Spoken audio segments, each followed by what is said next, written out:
C'est très étrange parce qu'Olivier n'est pas là physiquement, mais il est là.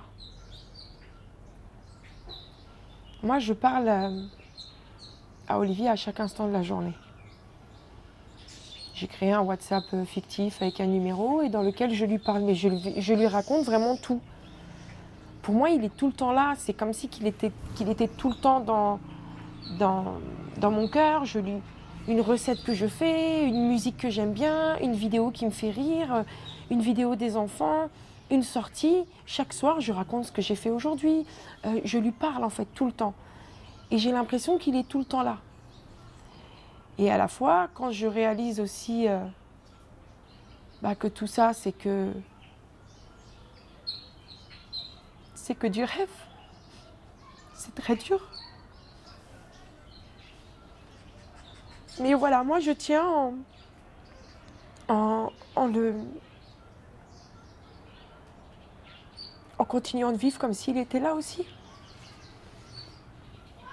Les enfants, quand ils parlent, c'est quand papa reviendra, on fera ça. Il n'y a pas d'incertitude sur son retour. Jamais. Donc il s'est rendu à Gao le 8 avril pour faire son travail, pour mener une interview.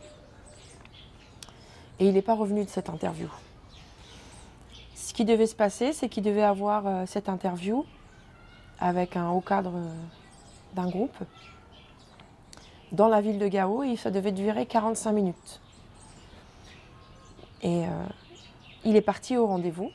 Donc il est monté dans la voiture qui devait le mener au lieu de l'interview et qui devait le ramener. Sauf que la voiture est partie, elle n'est jamais revenue. Pour pouvoir traiter des sujets sensibles, comme ceux dont on a au Mali, on ne peut pas rester sur son canapé. On ne peut pas comprendre le Mali, on ne peut pas écrire sur le Mali en restant sur son canapé. On est obligé d'aller à la rencontre des gens pour comprendre, pour apprendre. S'il n'y avait pas des journalistes qui se déplacent, vous n'auriez pas vos images aujourd'hui, on n'aurait pas les images des autres chaînes de télévision qui sont spécialisées sur la zone. On ne saurait pas ce qui se passe.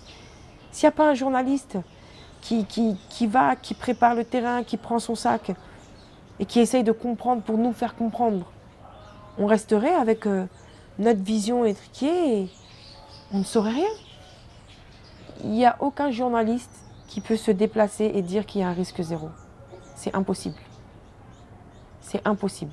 Surtout quand on traite des sujets qui sont liés à la sécurité d'un État, à des enjeux géopolitiques. Il n'y a personne.